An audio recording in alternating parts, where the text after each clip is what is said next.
Je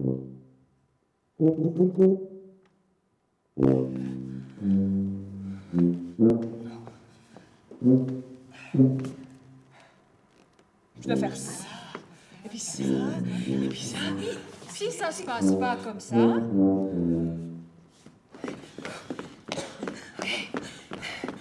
C'est bon. On va durer. On y va. Et je demande de l'aide. Toi, tu sais comment on fait? Tu sais. Toi, tu sais. Toi, tu sais. Dis-moi comment on fait. S'il te plaît. Au quotidien, des centaines de familles font face à la maladie. Leur vie est complètement chamboulée. Un jour, chacun peut être amené à devenir un proche aidant ou un proche aidé. Un engagement exigeant, mais très peu reconnu du grand public. Comment traversent-ils l'épreuve de la maladie? Quelles sont leurs difficultés? Où trouvent-ils de l'aide? Quel est le rôle de l'ensemble de la société? Les proches aidants en parlent haut et fort.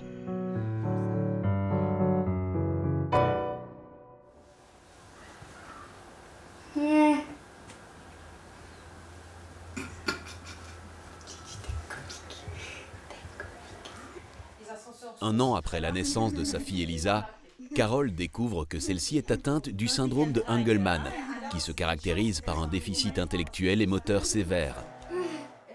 Ça fait maintenant plus de 10 ans que Carole s'occupe toute seule de sa fille malade à la maison. Il y a plein de personnes qui me disent « Ah, mais vous êtes courageuse !» Et alors, vous seriez à leur place, vous feriez quoi? Vous l'abandonnez? Je suis une maman, quoi. C'est la chair de ma chair. Je peux pas dire... Une fois, j'ai une copine qui est venue ici à la maison avec une amie à elle. Et donc, son amie, elle voit Lily. Elle était encore petite. « Pourquoi vous la mettez pas dans un foyer ?» Ah, mais comme j'étais choquée. Choquée. J'ai dit oui. Je sais qu'un jour, je devrais me poser cette question. Mais tant que j'arrive physiquement à m'en occuper, je m'en occupe. C'est mon enfant, je l'assume. Et qu'est-ce qui s'est passé avec ta vie professionnelle? Ah, ben, j'ai perdu mon job. Donc, j'ai été m'inscrire au chômage. J'ai épuisé mon droit de chômage. Donc, Lily, elle n'était pas encore reconnue par l'AI. Donc, j'ai atterri à l'aide sociale. Et puis, c'est seulement à partir du moment où elle a été reconnue par l'AI que j'ai pu en sortir de l'aide sociale. Les premières 6 ans, elle n'était pas reconnue, sa maladie n'était pas reconnue? Non, elle n'était pas reconnue. Okay. Elle ne rentrait pas dans les cases. L'AI n'a pas fait une révision de sa liste de maladies depuis plus de 50 ans. Hein. Ça, c'est important de le dire aussi, parce que des maladies, on en découvre des nouvelles tous les jours. Et puis eux, même la trisomie 21, elle n'est pas reconnue à l'AI. Hein.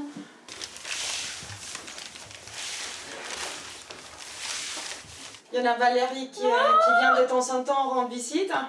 Oui, bah, tous les jours on se voit. Hein. Ouais, tous les matins je la vois. Vous êtes une proche des proches aidants? Oui, on peut dire comme ça, ouais. Le saviez-vous? On peut dire comme ça. Carole, il y a qui t'accompagne? Personne. Mes parents, ma maman elle est en Belgique, mon papa il est dans le Tessin. Et puis tous les deux ils ont un problème d'acceptation du handicap. Donc voilà quoi. Donc à un moment donné, on garde son énergie pour ce qui est vraiment utile.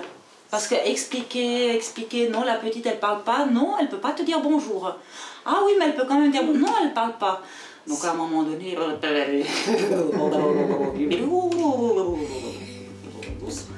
je peux finir de parler chouchou. Oh mon amour, t'es chou. Alors des fois elle se met comme ça derrière les rideaux. Elle regarde ce qui se passe dehors, c'est chou. T'es où? Tu m'aimerais bien refaire aussi ta vie sentimentale. Ah trop, ouais, ça me manque. Même avoir une compagnie, Lily elle est non-verbale, donc même une fois qu'elle est couchée, moi j'ai personne à qui parler. Donc c'est ça aussi, c'est l'échange, c'est avoir une épaule sur laquelle je puisse de temps en temps me reposer et me dire ah aujourd'hui j'ai plus la force, j'ai plus envie. Et quelqu'un qui est là, mais oui mais ça va aller, qui me réconforte quoi. Mais bon, moi les hommes ils me disent, ils me répondent j'ai pas les épaules assez larges. Donc on va pas les forcer. Et puis quelque part, je sais pas comment dire, mais est-ce que je leur fais peur parce que je m'assume, parce que je suis en forme, j'ai le moral, je rigole, que je suis une guerrière quoi. Qu'est-ce qu'on dit? projet aussi? Ton plus grand inquiétude? J'en ai pas mal des inquiétudes. Déjà, savoir à 18 ans comment ça va se passer financièrement. Et ben, l'autre inquiétude, c'est le jour où je serai plus là. Ça, c'est vrai que... Ça, c'est des trucs qui m'empêchent de dormir pas mal. Hein. Ouais.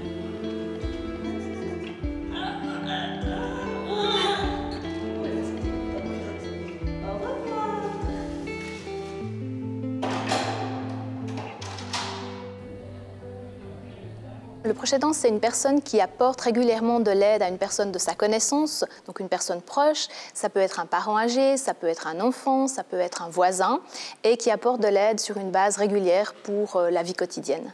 Très souvent, il y a quand même un lien affectif qui va déterminer l'engagement, puis aussi lui donner du sens, parce que c'est pas facile tous les jours, mais c'est vrai que c'est l'élément du sens aussi qui va faire que les gens vont pouvoir continuer à s'engager. C'est une relation qui demande beaucoup, qui peut être épuisante dans certains cas. Il y a tous les aspects de conciliation pour le proche aidant avec sa vie familiale, avec sa vie professionnelle. Pour le proche aidé, c'est pas toujours évident d'accepter de l'aide, d'avoir quelqu'un qui s'immisce dans des aspects très personnels finalement de sa vie, même si c'est quelqu'un qu'on apprécie. Ça demande des adaptations des deux côtés, que des règles du jeu soient posées pour que ça puisse fonctionner. Christina est la mère d'Avril et Vega, 9 et 5 ans. Quand Vega avait 9 mois, un neuroblastome, un cancer qui se présente chez les enfants de moins de 1 an, a été diagnostiqué.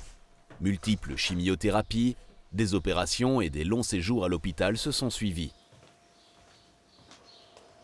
Christina raconte son combat contre la maladie et ses efforts pour retrouver un équilibre familial et professionnel. Le samedi, on a un bébé qui va bien et le mercredi, on fait la chimio.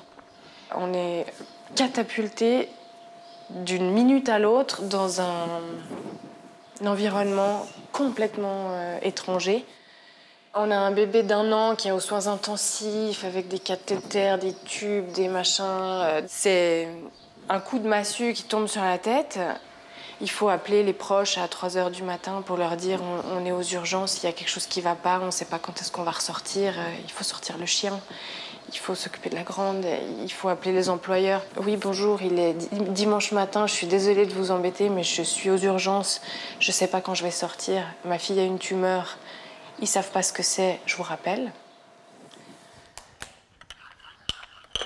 Ce que j'ai beaucoup aimé dans l'attitude de mon employeur, c'est qu'ils ont su me dire « t'as autre chose à penser, focalise-toi sur ton enfant et sur être là pour ton enfant et quand tu peux, donne des nouvelles ». Et ça, c'est un cadeau. Je suis fille d'émigrés pour qui le travail, c'était un culte, quoi. On est venu ici pour travailler.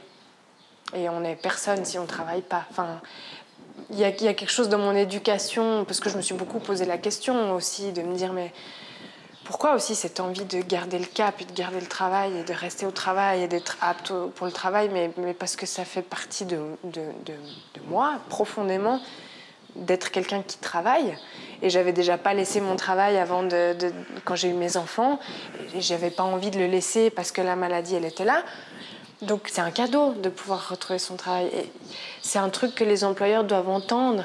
Investir de la compassion et de l'empathie pour des employés qui traversent des moments comme ça, je pense que c'est un investissement qui paye. S'il n'y a pas un tissu social autour des parents, autour de la famille, on ne peut pas s'en sortir. Il n'y a personne qui se sort de ça s'il n'est pas accompagné par son conjoint, les autres enfants, la famille plus large, les amis, les employeurs, les collègues, les voisins.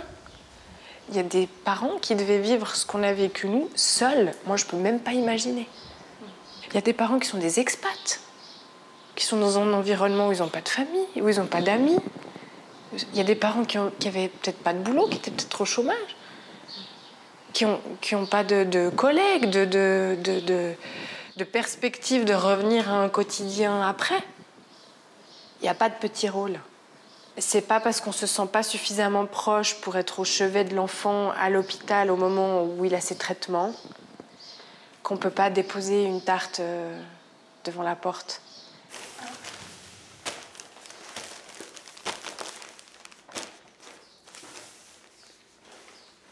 Il faut savoir que c'est pas un rhume, un cancer, donc on vous dit pas super, merci d'être venu, tout va bien, on est content, vous rentrez à la maison, ça va aller. On est suivi tous les 3 mois. Tous les 3 mois, vous remettez votre vie sur le tapis.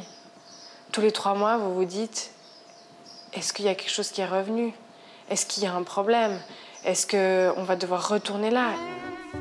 On met les valeurs ailleurs, on met les priorités ailleurs. Mais on est aussi conscient que rien n'est acquis, que oui, un enfant, ça peut mourir. On reprend une vie normale, alors que notre vie, elle est plus normale, elle sera plus jamais normale. En tout cas, le normal n'est pas le même qu'avant.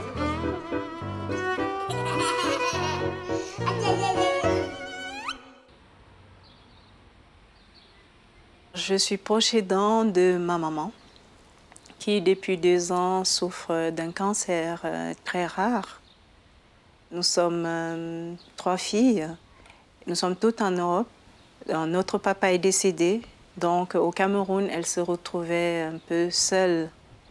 Elle venait souvent nous rendre visite et c'est pendant son séjour que la maladie s'est déclarée. On a réussi à lui trouver une compagnie qui a accepté de lui faire une assurance maladie. Le combat n'est pas fini, on continue. J'ai fait une demande de regroupement familial. On attend une réponse. Ma maman est une femme qui a toujours travaillé, elle a toujours été très active. Pour elle, c'était très très difficile de devoir quitter son pays.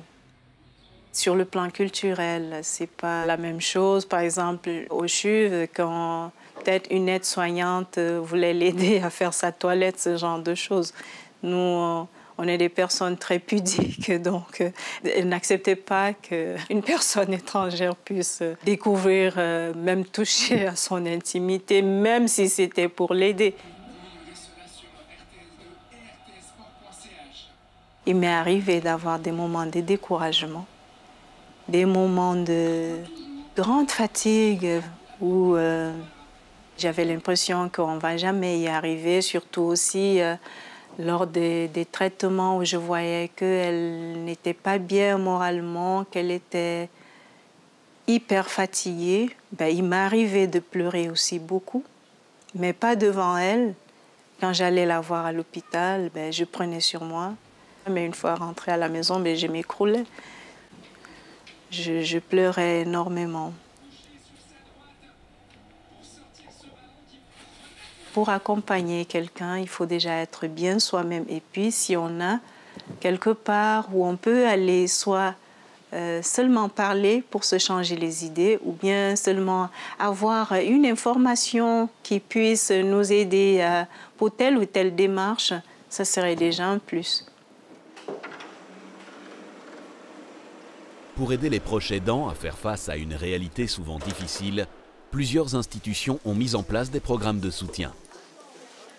On s'est associé à ce terme proche aidant pour mieux défendre les parents d'un enfant handicapé ou les proches d'une personne handicapée. Ils sont dans un cercle vicieux, on leur demande énormément de disponibilité, ils en donnent beaucoup et ils ont peu de temps pour s'occuper d'eux, regarder quelles sont les pistes qui pourraient alléger la charge de travail. Il y a toute une panoplie d'aides possibles auxquelles qu'on peut porter à la connaissance des personnes handicapées et de leurs proches pour faciliter la vie à domicile et la vie tout court. Nous avons un service de relève qui s'appelle phare, qui va remplacer les parents ou le conjoint d'une personne handicapée une soirée, un week-end ou plus, pour que le proche puisse souffler, respirer. Il y a aussi des nouvelles prestations financières qui dépendent de l'assurance invalidité, qui permettent de répondre aux soucis des proches qui doivent réduire leur activité professionnelle. Il faut tout de suite réagir. Peut-être prendre 3 ou 4 contacts. Il faut aller là où on se sent le mieux, où on a le plus d'informations. Nous, on va préconiser de prendre contact avec Proche Connect, la nouvelle plateforme de communication qu'on a mis en place, qui permet d'accéder tout de suite à des informations très ciblées et très utiles. Il y a une trentaine de personnes connectées en discussion avec nous. Il y a un jeune adulte, Asperger, et les parents aimeraient parler au thérapeute qui ne veut pas parler aux parents. Alors je vous l'assieds. Oui. Ok.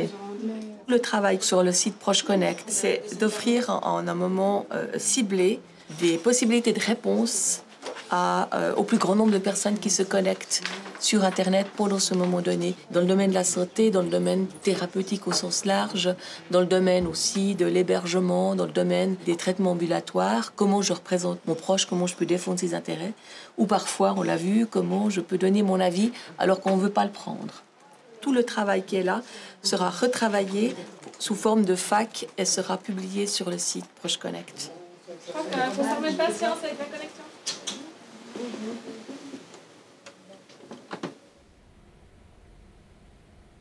Par rapport à l'aspect interculturel, c'est vrai qu'il y a des éléments de culture qui entrent en jeu puisque chacun a des représentations différentes de la maladie, de son rôle vis-à-vis du proche, de quel est le rôle de la famille, de qui est concerné dans ces situations. Est-ce que c'est la famille proche? Est-ce que c'est la famille éloignée? C'est des réflexions qui sont assez nouvelles, qui vont dans la suite de cette réflexion sur les besoins des proches aidants et se dire qu'il y a des proches aidants comme ça avec plusieurs lignes, c'est important parce que ça permet de prendre en compte la situation dans sa globalité, voir où sont les risques, mais aussi où sont les ressources. Parce que c'est clair qu'un proche aidant à l'étranger ne va pas pouvoir passer tous les jours chez son proche. Par contre, il va peut-être pouvoir faire autre chose, ou téléphoner régulièrement, ou amener un autre soutien qui peut aussi aider dans la situation.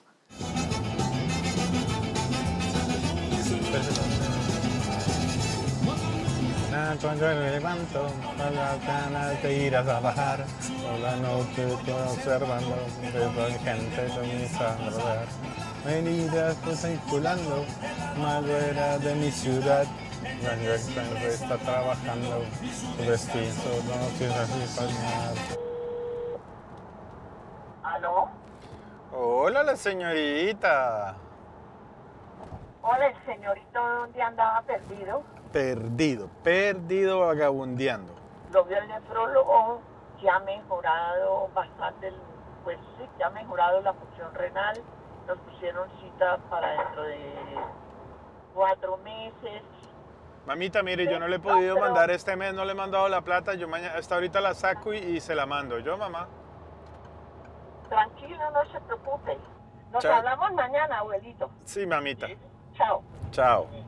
Bueno, chao.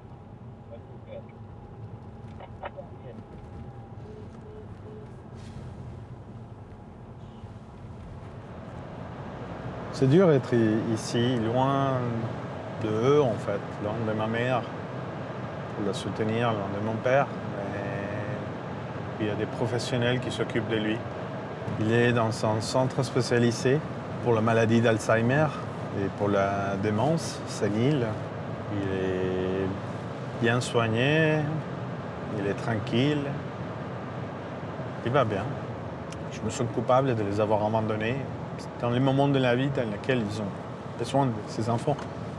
Moi, je ne suis pas là. En mes voyages en Colombie, tout le monde, mes collègues, toute la famille me dit « Ah ouais, c'est la fête ». Pas vraiment, non. C'est 2 semaines ou 3 semaines très intenses dans lesquelles j'essaye de me concentrer à leurs besoins, à les aider, parce que je sens que je dois payer un peu le fait d'avoir parti, de ne plus être là pour les aider. La seule chose que je fais, c'est envoyer des larmes. Ça peut aider à basculer les choses, mais je sens des fois que je ne fais pas trop. J'ai basculé un peu la mentalité. Je les ai poussés à comprendre qu'il fallait l'interner, il fallait le doucher, le mettre aux toilettes, qu'il prend soin de lui et tout ça. Et ma mère, elle n'a pas la force. Il ne doit pas s'en occuper de cette manière-là de mon père. Et il y a 4 ans, il ne sait pas qui je suis. Il dit qu'il n'a plus des enfants, qu'il n'a pas eu des enfants, qu'il ne s'est jamais marié. C'est mon modèle. Je pense que c'est l'homme le plus grand au monde. Alors il me manque. beaucoup.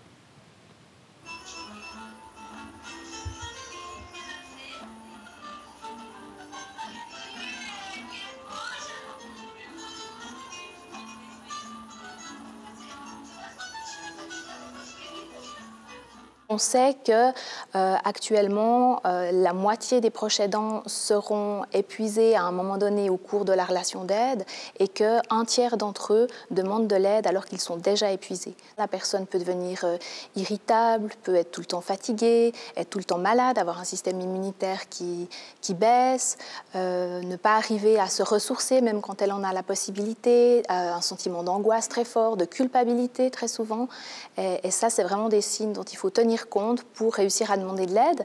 C'est bien pour soi, mais ce qui est bien pour soi va aussi être bien pour l'autre parce qu'on va pouvoir être avec lui aussi en étant plus détendu, en ayant plus de patience, en étant plus à l'écoute, si on n'est pas soi-même dans une situation où on est complètement pressurisé. Maintenant, c'est plus de savoir comment inciter les proches aidants à faire usage de ces ressources, à oser aussi solliciter ces consultations. Et c'est peut-être là que les médecins traitants ont aussi un rôle à jouer en incitant les proches aidants, quand ils leur parlent de ce qu'ils vivent, à prendre contact avec une structure de ce type. C'est lui qui m'a fait des portraits, c'est lui qui a peint. Il m'a écrit des centaines de lettres, je les ai toujours, j'en ai au moins 500. On s'écrivait presque tout le temps. On s'est connus en faisant du théâtre, parce que mon mari voulait monter café-théâtre. Et puis voilà. Ah, mais les photos, elles sont plutôt là, je crois. Voilà, encore un déguisement. Vous voyez, je reviens du boulot, je le retrouve comme ça. Il avait piqué ma jupe, du coup. Ça, c'est mon mari qui a fait. C'était des boîtes de biscuits, puis il a tout coupé, il a tout fait pour faire un bus. Il sera toujours là, il me manque. Je me lève le matin, je bosse à lui. Je me couche, je bosse à lui. Je fais des fois, je suis dans le bus, et puis je me dis, mais il s'est peut-être assis à cette place. Non, mais pour vous dire que c'est toujours aussi fusionnel, même s'il n'est plus là. Donc je peux dire que Jean Roulet, je t'aime toujours. Monique et Jean, 42 ans de mariage. Monique a été proche aidante de son mari et l'a accompagné jusqu'à son décès. Il a souffert d'une maladie dégénérative au cerveau. Bon, ça a été d'abord la mémoire. Il ne se rappelait pas si je notais pas. Et puis, moi, je trouvais ça curieux quand même. Puis son médecin, il a refait faire un scanner. Puis là, on a vu qu'il y avait autre chose. Mais seulement, j'ai pas pu... J'étais avec mon mari, mais j'étais pas dans la salle où il y a eu le scanner. Et quand il a appris ce que c'était, qu'on lui a expliqué ce que c'était, lui, il voulait mourir. Alors là, ça a été très difficile parce qu'il voulait personne d'autre que moi. Puis je travaillais encore, alors on a trouvé un moyen de le mettre dans un centre de jour. Alors je devais aller l'amener, le chercher, puis il se levait tout le temps. Moi, je ne dormais plus. Une nuit, j'ai compté, il s'est levé 19 fois. Toute ma vie, elle tournait autour de lui. Puis quand il était à la maison, je devais m'adapter. Tout d'un coup, j'étais paniquée, quoi. Puis j'ai fait un zona ophtalmique, qui n'était pas très beau. Maintenant, j'ai des douleurs depuis 4 ans. Puis c'était compliqué, je n'ai pas pu bien me soigner, donc du coup, voilà.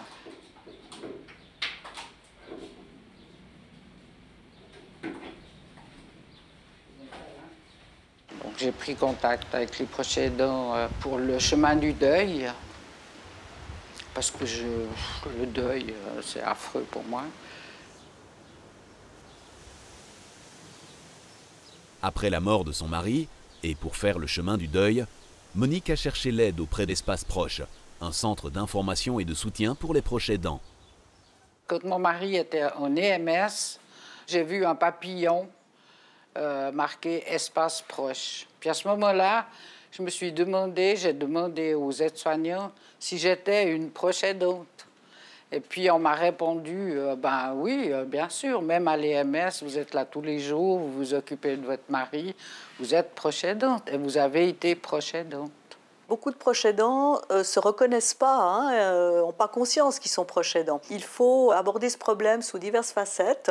Et une des facettes, c'est le fait que les professionnels de la santé et du social soient sensibles à cette question et identifient, ou en tout cas captent le fait qu'il y a des proches aidants dans une consultation ou lorsqu'une personne vient à un guichet social, etc. Et qu'ils puissent assez rapidement dire « mais vous savez, il existe telle prestation, dont espace proche. » Par exemple, moi, j'allais toujours avec mon mari chez le médecin, j'aidais mon mari, donc il voyait très bien le médecin. Et pourquoi il ne m'a pas dit que j'étais une proche aidante? Pourquoi il ne m'a pas dit que ça existait? Il devrait avoir des papillons de proches aidants dans leur cabinet.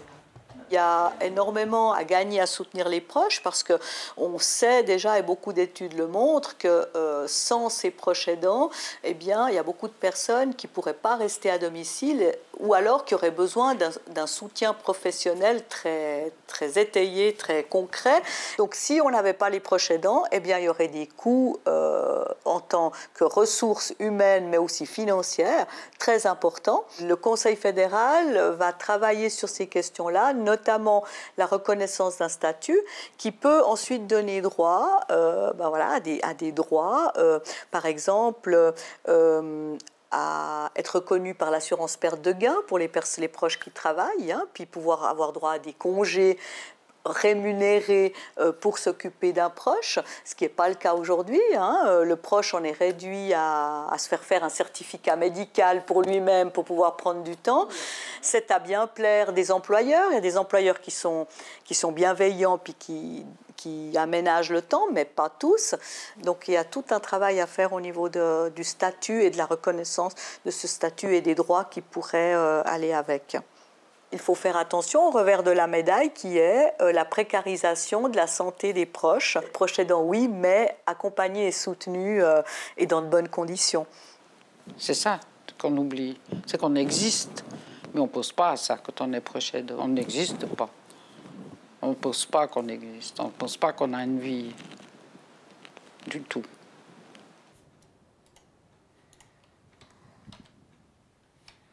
La plupart des passagers regagnent leur chambre alors que d'autres préfèrent un arrêt au bar pour continuer le débriefing de cette plongée et des vacances. Mi Ludo, a des batteries carrées. Loïc vivait dans l'archipel des Maldives avec sa femme. En 2013, pendant leurs vacances en Suisse, sa femme a été diagnostiquée schizophrène alors qu'elle avait quelques semaines de grossesse. Loïc écrit un livre. Il raconte son histoire de proche aidant dans l'espoir d'être enfin entendu. Naviguer de nuit semble donc impossible et très risqué. Je me suis rendu compte qu'en allant frapper à la porte des différentes institutions, même à la direction de certaines institutions, les choses ne bougeaient pas. On va dire, le cri désespéré du proche aidant n'était pas forcément entendu. Alors il était peut-être pas forcément formulé correctement. Et puis c'est un jour une personne qui m'a dit « mais le seul moyen, ce serait d'écrire cette histoire ». Le fait de l'écrire aujourd'hui, ça me replonge dans des souvenirs traumatiques, mais qui sont malgré tout précieux. Le début le plus marquant a été une décompensation au milieu de la nuit, alors qu'il neigeait dehors, où la maman a disparu dans la neige, elle est partie en pyjama, pieds nus dans la neige, enceinte de 5 mois. Et puis là, il a fallu appeler l'ambulance, la police, personne ne la trouvait, donc ils sont arrivés avec les chiens. Par chance, elle a été retrouvée frigorifiée, mais vivante, le bébé allait bien. Et puis, elle est partie pour le CHUV contorsionnée, donc menottée aux pieds et aux mains. Le proche aidant devient l'extension du patient, mais n'est pas considéré comme une personne à part entière dans le réseau. Alors, il y a le travailleur social, il y a le médecin, il y a le malade. Mais par contre, le proche aidant, il n'a aucune case, donc il devient le patient. Ou en tout cas son extension, parce qu'effectivement, il dérange, il vient poser les questions qui sont dérangeantes pour certains professionnels, parce que ça va vraiment à l'encontre de leur stratégie. Il vient défendre ses propres intérêts, ceux de son enfant, dans mon cas. Quand tu vas dans un hôpital, tu n'es personne. Tu n'es pas consulté, tu restes en général hors des portes. Il faut vraiment, en général, enfoncer les portes pour qu'on t'écoute. Des gens qui m'ont touché et qui m'ont intégré à un moment ou à un autre dans la situation, on va dire à ma juste valeur, ou en tout cas avec une compassion, une empathie qui était, à mon sens, nécessaire. Il n'y en a pas eu beaucoup. On se met dans un mode automatique. L'important, ça va être de ne pas se mettre en danger, de rester lucide, mais il n'y a pas de place pour l'émotion, il n'y a pas de place pour trop de questions. Il faut être efficace. Et puis, ça a été vraiment, je crois, la ligne rouge des années les plus difficiles, c'est l'efficacité et la survie. J'ai tiré sur la corde sans m'en rendre compte. Et c'est une des raisons pour lesquelles j'ai demandé à ce que la maman soit accueillie, c'est que je savais que si elle continue à décompenser à la maison, je ferais un burn-out. Et si je fais un burn-out ou un truc similaire, parce que je suis proche de l'épuisement, ma fille se retrouvera aussi dans une famille d'accueil parce qu'elle n'a pas de maman valide, si son papa ne l'est plus non plus, du coup ça n'a plus fonctionné. J'adore les rochis, c'est les meilleurs des repas les rochis. Alors on fait des rochis. À manger. Hein, papa? Ouais, surtout papa. Je suis en convalescence malgré tout, parce que vivre cette expérience, cette aventure, c'est aussi un choc post-traumatique. On s'en remet bien, mais ça prend un temps et on ne peut pas aller plus vite que le temps qu'il faut pour s'en remettre. Oui, mais c'est trop long d'attendre.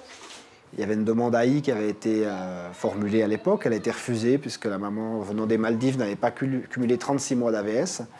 Aujourd'hui, simplement parce qu'on est mariés, la dette de plusieurs centaines de milliers de francs m'est imputée. Donc, pour avoir participé pendant 5 ans de ma vie à m'occuper d'une personne malade, je vais me retrouver aujourd'hui avec une dette qui sera visiblement difficile à rembourser de mon vivant. En ayant perdu son job, en ayant perdu un peu de sa santé, en ayant perdu sa vie sociale, en ayant passé des nuits blanches, en ayant passé des nuits à Ceris, etc., etc., est-il encore imaginable sur le plan moral uniquement que cette personne soit endettée jusqu'à la fin de sa vie?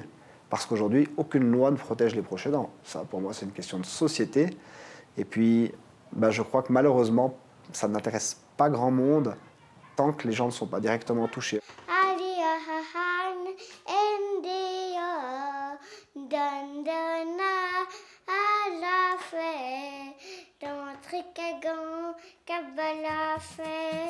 C'est maman qui m'a